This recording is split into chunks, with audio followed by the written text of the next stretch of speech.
Saludos a todos y a todas, soy Alex García y hoy vamos a hablar de un tema, de un proyecto de ley que no es reciente, que ya data de hace un par de meses, que es la ley Escriba, que ha pasado bastante desapercibida, al contrario de otras cosas, y que eh, guarda una relación muy estrecha con nuestra pertenencia a la Unión Europea. Bueno, el pasado 22 de febrero, el Consejo de Gobierno, el Gobierno aprobó un proyecto de ley llamado de impulso a los planes privados de pensiones de empresa, o también conocido como Ley Escriba, por el nombre del ministro que la ideó, aunque su nombre oficial es Ley sobre actualización, adecuación y modernización del sistema de seguridad social. Y en junio de este mismo año 2022, pues en el Congreso de los Diputados, se discutió el dictamen del informe de la ponencia sobre el proyecto de ley, que salió adelante gracias al apoyo aparte del PSOE, evidentemente, el apoyo de Unidas Podemos, es decir, gracias al apoyo explícito del gobierno más progresista del universo, más el apoyo del PNV, del Partido Regionalista Cántabro, la oposición del PP, Ciudadanos, de Compromís y Esquerra Republicana, y la abstención de Vox y Bildu.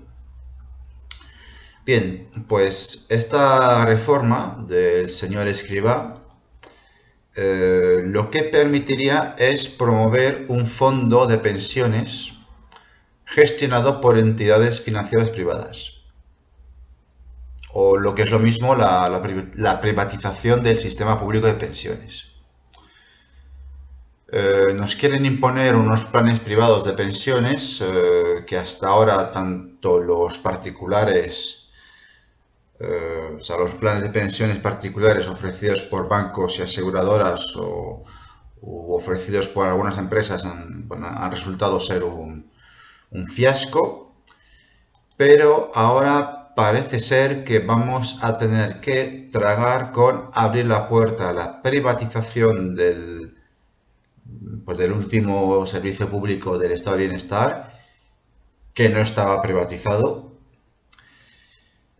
porque las corporaciones financieras no habían conseguido hasta ahora hincarle el diente, a pesar de campañas de miedo e incertidumbre que se vienen produciendo desde hace varias décadas, ¿no? Además, este tipo de reformas también están pensadas en la reforma de las pensiones que el gobierno, el gobierno de Emmanuel Macron en Francia, pues quiso poner en aplicación a finales de 2019, pero que tuvo que ser aplazado por la crisis sanitaria. De hecho, se destapó de escándalo porque había un antiguo ministro de Finanzas del gobierno de François Hollande que tenía conflictos de intereses con un fondo de inversión estadounidense llamado BlackRock, que quería hincar el diente al sistema público de pensiones francés. Entonces, esto lo digo como pequeño paréntesis para que os deis cuenta de que por nuestra pertenencia a la Unión Europea, muchas cosas que pasan en otro país también pasan en el nuestro. Por eso digo que es importante tratar de estar enterados de lo que pasa en otros países de la Unión Europea, y en particular los que están en la eurozona, ¿no? Bien. Bueno, pues con este modelo de jubilación, los trabajadores destinarían una parte de su ahorro a su propia jubilación, ¿no? Es lo que se llama una jubilación por capitalización, que es lo que se opone al sistema actual, que es el de jubilación por repartición. Entonces, de esta manera, quienes tengan mayores retribuciones podrán gozar de mejores pensiones en el futuro. Entonces, habrá pensiones dignas para las personas de mayor renta y pensiones básicas para los demás. Entonces, una cosa quisiera dejar clara. Yo, como no soy comunista, o mejor dicho, no me considero un paleocomunista, hay un matiz, a mí no me parece mal que aquel que tenga una renta más elevada, ahorre dinero para asegurarse un futuro mejor, una mejor jubilación. Pero lo que es cuestionable, por no decir repugnante de esta ley escriba, es que el Estado va a destinar dinero público a los fondos que van a gestionar las pensiones. Es decir, como ya ha ocurrido más veces en el pasado, lo público se va a poner al servicio de lo privado. ¿De acuerdo? Es decir, el Estado, en vez de utilizar sus presupuestos para mejorar la vida de las personas, lo que va a hacer es dedicar a meter dinero en la especulación financiera, hablando en plata. Todo esto supuestamente para asegurar el futuro de las pensiones, según el relato que nos vienen contando desde hace ya, sí, pues desde hace bastante tiempo, bastantes décadas, pero todo esto en realidad no sería necesario si tuviéramos soberanía monetaria, lo cual implicaría haber salido del euro, pero también de la Unión Europea. También eso lo recalco mucho, porque como nos enseña la teoría monetaria moderna, por la cual me estoy interesando, en un Estado soberano, o sea, que tiene soberanía monetaria, nada compromete la capacidad financiera de un Estado para pagar pensiones en el futuro, porque siempre tendrá la capacidad de crear nuevo dinero. Que no estoy diciendo crear dinero a tutiplén, sino simplemente crear dinero para asegurar las pensiones, simplemente. Pero bueno, sobre la relación entre la creación monetaria y la inflación, y la diferencia entre inflación e hiperinflación, que son dos cosas que no tienen nada que ver, la trataremos con próximos invitados que traeremos al canal. Entonces, el origen de esta reforma parece provenir de un grupo que está, bueno, enmarcado dentro de las coordenadas del pensamiento económico neoclásico, que son las señoras Nadia Calviño y María Jesús Montero y el propio José Luis Escrivá, que han querido hacer los deberes para que España acceda al segundo tramo de los fondos de recuperación de la Unión Europea por la crisis generada por la COVID-19. Y bueno, pues acceder a estos fondos Next Generation, porque se llaman fondos Next Generation EU, es el nombre en anglosajón que tienen. Pues acceder a esos fondos exigía presentar un plan que se llama Plan de Recuperación, Transformación y Resiliencia, que sea coherente con el programa neoliberal de la Comisión Europea. Entonces, el propio el propio ministro Escrivá ha dicho que en el periodo 2021-2025, o sea, él pretende que hayan suscrito a estos planes 9 millones de trabajadores. y que para el año 2050, esperemos que para el año 2050 ya no exista la Unión Europea, podemos soñar, aunque tampoco es imposible, pero el objetivo es que para el año 2050 la mayoría de los asalariados españoles tengan como referencia esos planes privados de empresa. Entonces, el objetivo anunciado en julio de 2021 de reducir la cuantía de las pensiones públicas en 30.000 millones de euros iban en esa dirección. Bien, entonces, una vez dicho esto, vamos a hablar de las principales desventajas de un modelo de jubilación por capitalización. Entonces, primero tenemos que hablar de qué es el modelo de jubilación por repartición. El sistema público de pensiones, tal cual lo hemos conocido,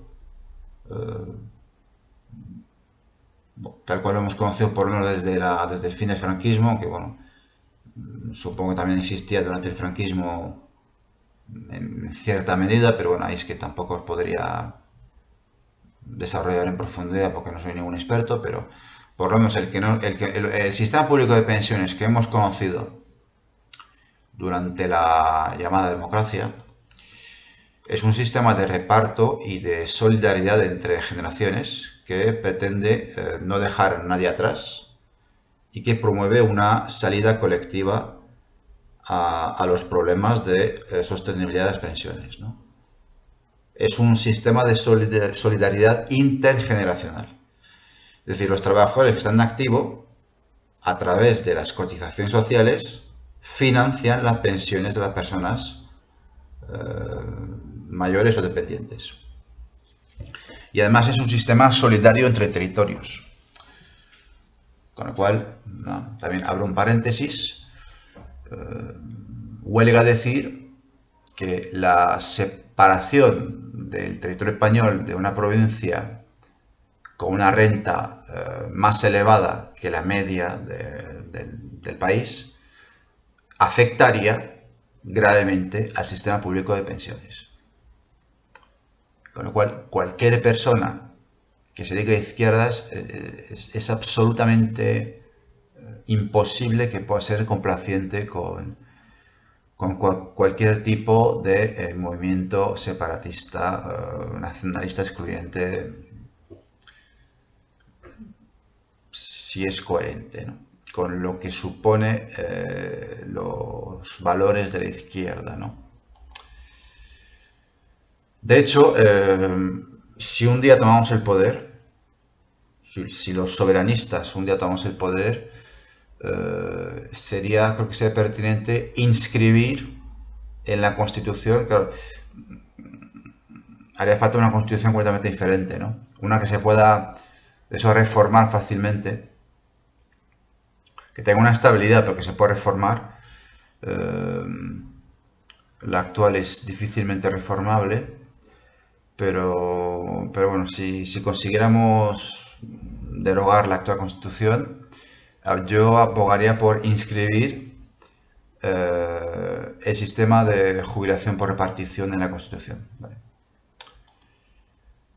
Entonces, pues esto es el sistema de jubilación por repartición. Entonces, en un modelo de jubilación por capitalización, todo lo que he contado no ocurre porque las aportaciones al fondo de pensiones son o serán mucho mayores para personas que perciban retribuciones más elevadas.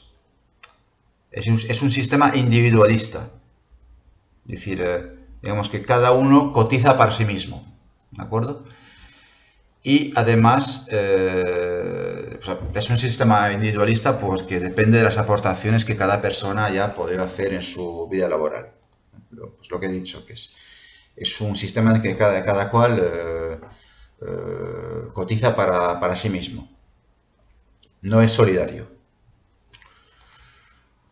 El resultado de la generalización de este modelo sería una segregación entre perceptores de pensiones dignas, que además, y eso es lo escandaloso, serían complementadas con percepciones que provendrían del Fondo Público de Pensiones, y luego por otra parte están los perceptores de las pensiones públicas básicas. Pues de esta forma entonces se introduce un factor de ruptura en la solidaridad intergeneracional. La privatización de servicios públicos como ese sistema público de pensiones, bueno, aquel que tenga un mínimo de conciencia política de izquierdas y sabe lo que es el neoliberalismo, pues sabe que la privatización de servicios públicos al final a donde lleva es, bueno, tiene como fin que el capital obtenga beneficios antes que la calidad y la universalidad garantizada a toda la ciudadanía. Y por lo tanto se reducen costes, sobre todo de personal dedicado al cuidado de personas dependientes. Las prestaciones sociales se recortan y por tanto se incrementa la desigualdad social. Es una cosa que, bueno, que en cierta medida lo hemos visto con la sanidad pública, por ejemplo.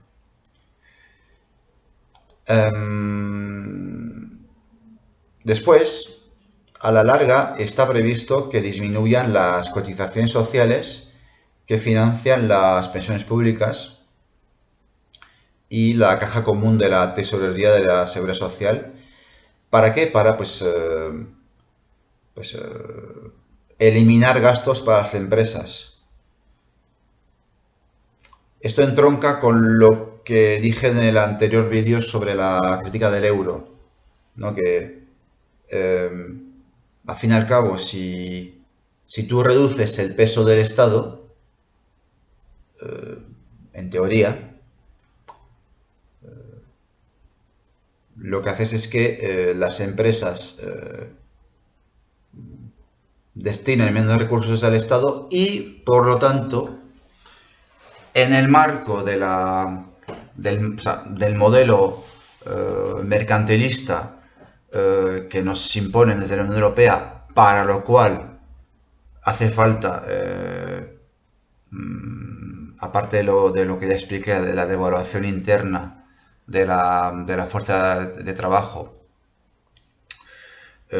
y el aligeramiento del gasto social y de las contribuciones que hacen las empresas al Estado. ¿De acuerdo?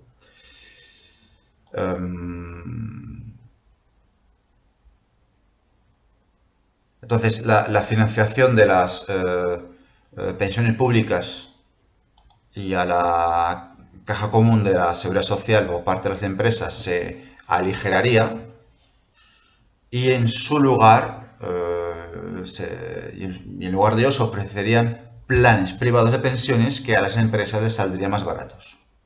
¿De acuerdo?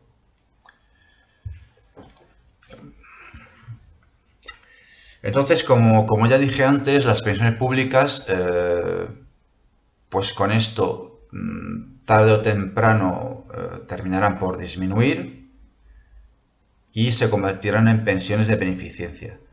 Solo quien haya tenido buenos salarios y haya aportado una gran cantidad de dinero a los fondos privados tendrá la posibilidad de alcanzar una pensión suficiente, con lo cual, como ya dije, se ahondará, aumentará aún más las desigualdades sociales entre personas, entre personas jubiladas.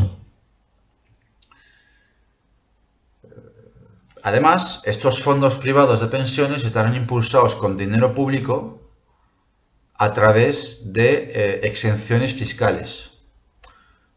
En consecuencia, habrá menos recaudación de Hacienda para financiar otros servicios públicos, como puede ser la sanidad pública u otros, ¿no?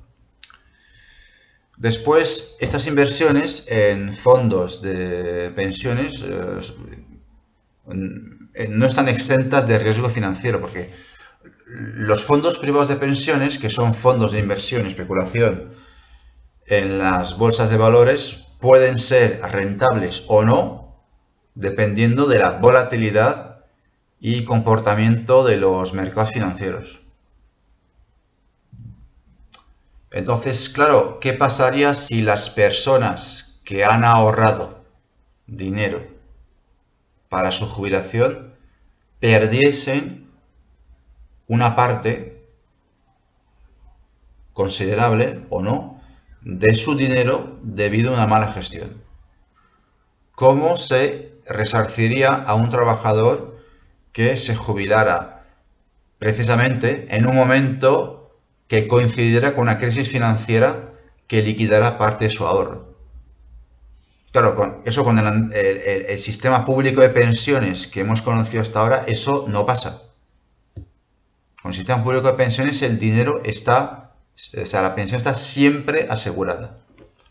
Otra cosa es su sostenibilidad a largo plazo, pero bueno, pues eso ya lo podremos hablar con un invitado que esté versado en la materia, pero es un problema que realmente que tiene fácil solución. A mí, la primera que se me ocurre es crear empleo. Si se crea suficiente empleo, se colma el agujero de la social y de la hucha de pensiones. Pero una vez más, esto requiere salir del euro y de la Unión Europea. Claro. Entonces, claro, pues teniendo en cuenta que eso,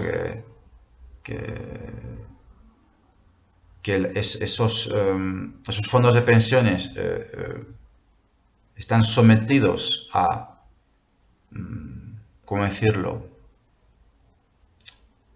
Dependen de la volatilidad de los mercados financieros, que el señor José Luis Escrivá diga que su proyecto de ley o sea, permite un modelo de jubilación sostenible, pues es una tomadura de pelo, ¿no? Entonces, a través de la propaganda, el apoyo social, o sea, por lo menos la recepción del mensaje, ¿no?, en favor del modelo de capitalización se ha construido sobre un discurso que se ha ido repitiendo desde hace décadas, que cuestiona la sostenibilidad de las pensiones. Utilizando el dato de la proporción de personas mayores de 64 años, porque como sabemos, al igual que otros países como Alemania, e incluso como China, aunque ellos están en otra situación, la proporción de ese tipo de personas, que son las cohortes de personas que han nacido desde el baby boom, pues se vuelve proporcionalmente importante y se vuelve proporcionalmente demasiado importante en comparación con la población en edad de trabajar. Entonces la inminente jubilación de estas personas, que que creo que se les llaman boomers, se presenta como el apocalipsis de las pensiones, ¿no? Pero, como he dicho antes, el sistema público de pensiones por repartición es un mecanismo para transferir un excedente productivo desde la población trabajadora a la población dependiente. Entonces, su sostenibilidad depende, por tanto, de que tal excedente exista. Es decir, que haya una población trabajadora cuya productividad sea suficiente para generarlo. Y lo que nosotros afirmamos es que en la economía española actual sobra productividad para mantener a la población dependiente. Pero, una vez más, eso requiere recuperar nuestra soberanía monetaria. Entonces, con respecto a la ley Escrivá, concluir diciendo que yo personalmente no tengo ninguna objeción a que los individuos busquen colocar sus ahorros en en productos financieros si así lo desean. Pero lo que es preocupante es que se destine dinero público a los mercados financieros. Eso y la amenaza de la segregación clasista entre personas jubiladas dentro de nuestro estado de bienestar. Es decir, disfrutar de una pensión digna no debería depender de la capacidad de ahorro individual.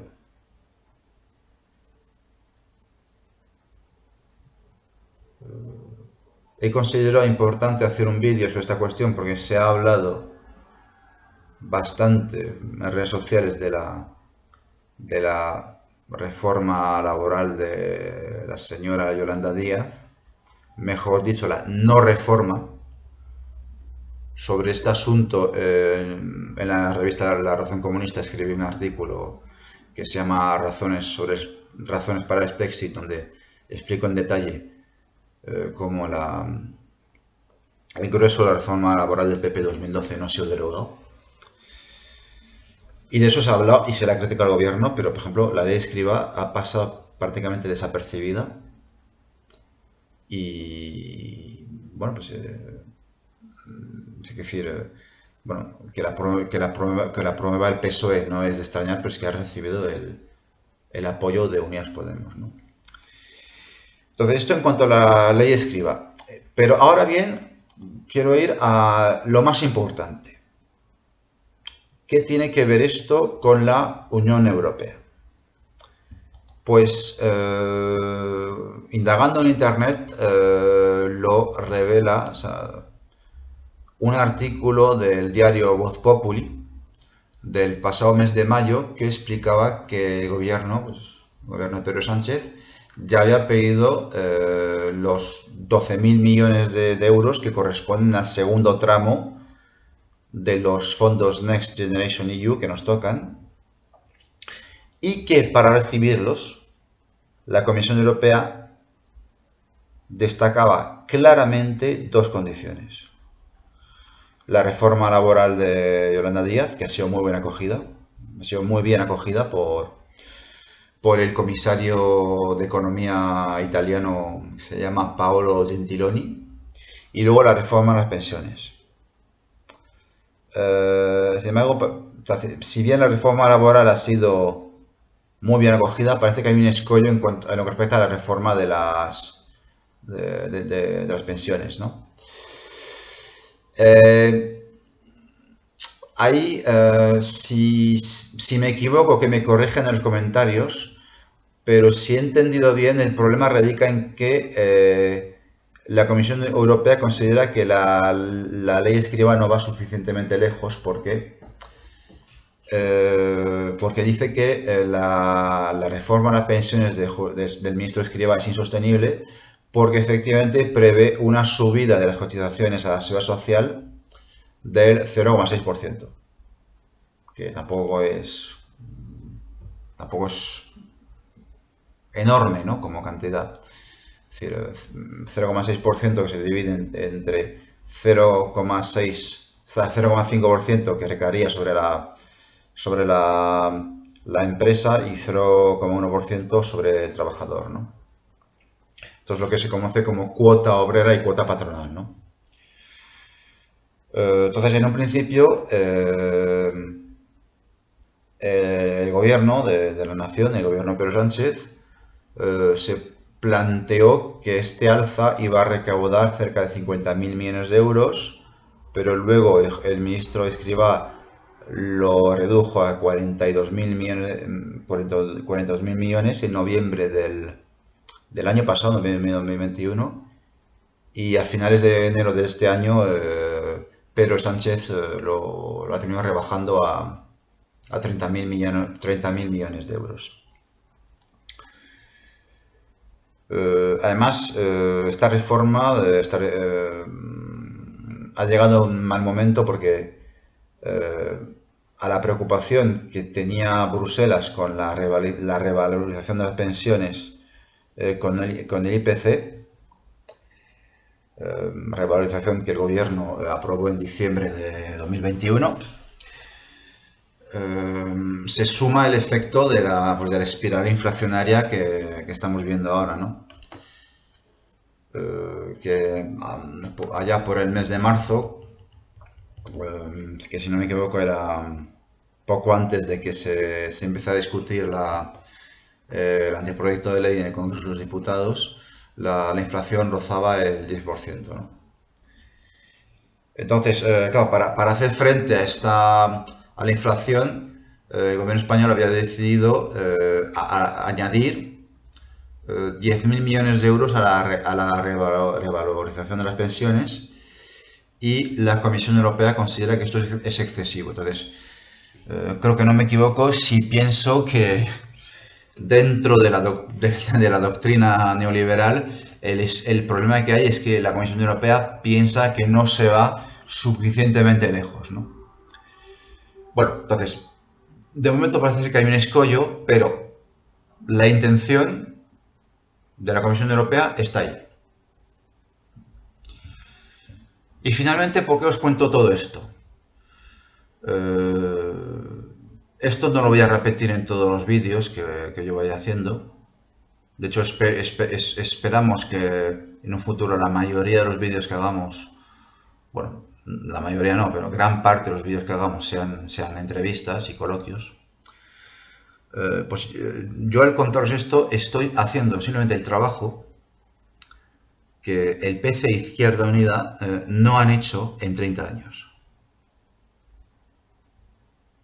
Es decir, explicar de una forma pedagógica y sistemática la relación de causa a efecto que hay entre la situación de la clase obrera española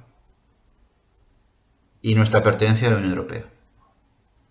Que es una cosa que también a su manera también lo había conseguido hacer muy bien Nigel Farage, aunque obviamente tocando otras cuestiones, porque cuando el Brexit se hizo popular en el Reino Unido, se tocaban los temas de la política comercial, de la falta de independencia del Reino Unido en su política comercial, la inmigración y las regulaciones europeas que se consideraba, bueno, con razón, que perjudicaban a las pequeñas y medianas empresas británicas. Pero la cuestión es que hizo lo mismo. Él a través de una labor incesante en el Parlamento Europeo y en sus intervenciones en los medios británicos, era explicar la relación de causa-efecto que hay entre la pertenencia a la Unión Europea y las consecuencias que tiene esa pertenencia a la Unión Europea en el país, o sea, el país en cuestión, y en nuestro caso España. Ahí tengo que reconocer que Astor García, que es el secretario general del Partido Comunista de los Trabajadores del Pueblo de España, que bueno, que es un partido que tengo grandes diferencias. Bueno, y nosotros no tendríamos ningún inconveniente, nos encantaría poder entrevistar al señor Astor García. Otra cosa es que él quiera, pero lo cierto es que en un vídeo de enero de 2021, publicado en el canal de YouTube del PCT, dijo, cito textualmente, que los fondos europeos, sean transferencias, sean préstamos a bajos tipos de interés, o sean las dos cosas, como es el caso, nunca son gratis. Siempre tienen condiciones.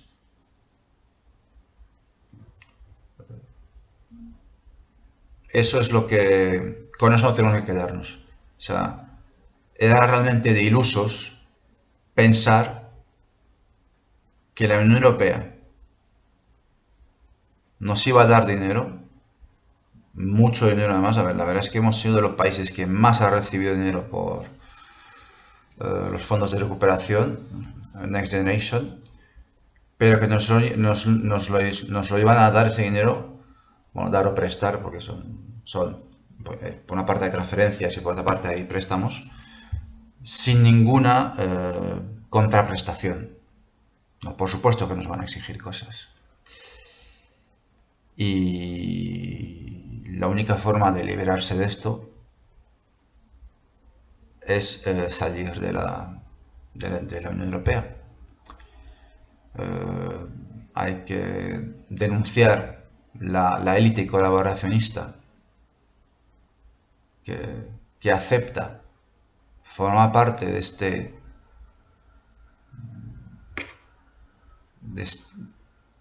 engranaje diabólico que es la Unión Europea, que nos lleva a la miseria, que nos condena al paro, un paro masivo, a la desindustrialización, y a la erosión de nuestro estado de bienestar y militar por el Spexit. Entonces, nada, poco más que añadir. Mañana, este vídeo lo grabo el sábado 6 de agosto. Mañana tenemos un directo con Carlos García Hernández, que nos va a introducir sobre la teoría monetaria moderna. Y este vídeo pues lo veréis después, la semana que viene. Venga, un saludo a todos y hasta el próximo vídeo.